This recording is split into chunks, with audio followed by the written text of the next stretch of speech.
Enfant, une chute dans les escaliers m'a cassé plusieurs dents. D'ailleurs, c'est marrant quand j'y repense parce que c'était mes dents définitives, mes dents d'adulte, mais j'avais encore une forme d'innocence liée à l'enfance, une absence d'ego qui fait que, bon, bah, sur le moment, j'étais un peu terrorisé et j'avais eu peur. Oui, en fait, c'est la même chose, parce qu'il y avait eu plus de peur que de mal. Je m'étais pas touché le nerf.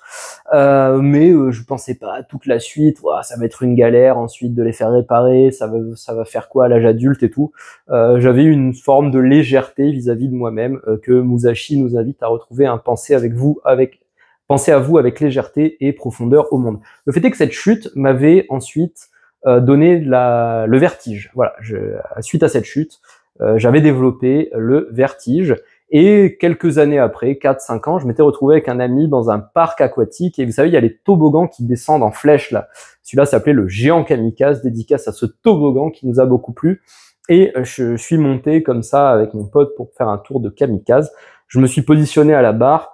Et là, j'ai regardé en bas et j'ai eu mon vertige à balle. Et là, je me suis dit, bon, deux choses. Maintenant, je suis là. Plus j'attends, plus ça va être dur, plus ma peur va monter. Et surtout, je regardais les gens et je me disais, tous ces gens l'ont fait, quoi. Je veux dire, est-ce que je vais leur être inférieur? Est-ce que je vais me dégonfler maintenant? Ça m'énervait. Je suis quelqu'un qui a quand même de l'orgueil. Donc, je me suis dit, allez, screw that. J'ai lâché la barre, je suis descendu. Waouh, c'était génial, quoi. J'ai eu un super ride. J'ai eu l'impression d'avoir mes organes qui remontaient jusque dans ma gorge. Et qu'est-ce qu'on a fait une fois en bas? On s'est dit, on refait le géant kamikaze direct. Qu'est-ce que la mort? Est-ce que la mort, c'est pas le géant kamikaze ultime? Est-ce que la mort, c'est pas le toboggan de métaphysique qui nous effraie tous à différents degrés et de différentes manières? Mais bon, moi, les gens qui me disent j'ai pas peur de la mort, je les crois pas. Donc la mort fait peur. La mort fait peur et d'ailleurs, j'utilise un peu la technique du géant kamikaze quand je pense à la mort. Je me dis, vu le nombre de gens qui y sont passés avant moi, j'ai pas envie de faire partie des gens qui ont eu le plus peur. Voilà, j'ai envie de mourir dignement, j'ai envie de mourir avec classe. J'ai envie d'être. Il y a plein de morts. D'ailleurs, c'est depuis que je réfléchis à ces questions. Un des critères pour devenir un héros pour moi, dans mon panthéon personnel, c'est la mort. J'admire les gens qui ont eu des morts stylées. J'admire beaucoup Takuan Soho, par exemple, un des patriarches du Zen au Japon, qui était un contemporain de Musashi. Takuan a senti sa mort venir, il a dit à ses disciples, c'est l'heure. Il allait écrire, je crois, une dernière stance comme ça, et il serait mort droit en posture de zazen, de méditation assise. Et on peut imaginer qu'il avait tellement raffiné cet art que il avait su empiler comme ça son squelette, si bien qu'il ne s'est pas cassé la gueule en mourant. Bon, réalité légende, le fait est que je trouve la mort de Takuan extrêmement stylée. Et je considère d'ailleurs que quand tu deviens adulte dans la vie et que tes obsessions, c'est plus être invité à la teuf et est-ce que je pourrais pécho Vanessa, se préparer à la mort, préparer sa vie pour ensuite le moment où on devra partir est un but extrêmement viable, extrêmement valable et qui aide à ne plus, sinon avoir peur de la mort, en tout cas à ne plus être terrorisé et à inclure la mort, comme je veux dire une donnée de l'équation de nos vies. Tout simplement, la mort, voilà, fait partie du cycle. C'est comme ça. C'est finalement, quand on médite pas mal sur la mort, on se retrouve à plus redouter la mort des gens qu'on aime que la sienne.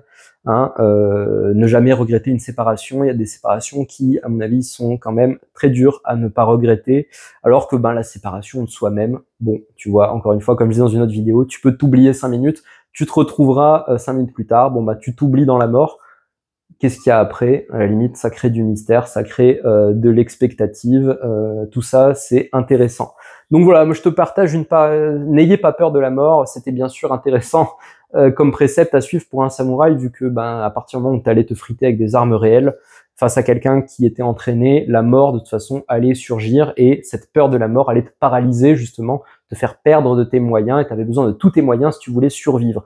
Aujourd'hui, les 1v1 à l'arme blanche sont plus rares, sauf quand on est un Allemand fan de Moyen-Âge qui s'est fait tromper pour un taular endurci, c'est vidéo précédente. Enfin voilà, ce genre de lifestyle a plus ou moins disparu, mais la mort, elle, continue de nous hanter, et j'avais envie justement, voilà, dans cette vidéo, de l'interpréter de façon plus contemporaine peut-être, avec l'idée de se dire bon bah la mort est là, qu'est-ce que j'en fais? Je peux fermer les yeux aussi, moi je juge pas les gens qui veulent pas voir la mort. On a de toute façon, ça dépend des jours, on a des capacités, on peut encaisser beaucoup de confrontations à la mort, et il y a des jours où je veux dire la simple idée d'attraper un rhume nous fait flipper. J'ai pas de prescription à faire, en tout cas voilà, j'avais envie de partager mon témoignage aujourd'hui vis-à-vis de la mort, et comme la vie est mouvement, peut-être que demain mon appréciation de la mort sera différente. En tout cas, aujourd'hui, la stratégie, ce serait n'ayez pas peur de la mort, vous êtes vraiment pas le premier à y passer. J'espère que cette vidéo t'a pas mis la mort dans l'âme, mais au contraire donné envie d'apprécier la vie. Et si c'est le cas, quoi de mieux pour le faire qu'un like, un commentaire et un partage à quelqu'un d'encore vivant. N'envoie pas cette vidéo sur la boîte mail d'un mort, il ne pourra pas l'ouvrir, ça ne me fera pas de vues. Voilà, je te remercie pour ton temps, ton attention, je te dis à très vite pour le prochain précepte du Dokodo, la voie à suivre seule de Musashi, et d'ici là, prends soin de toi.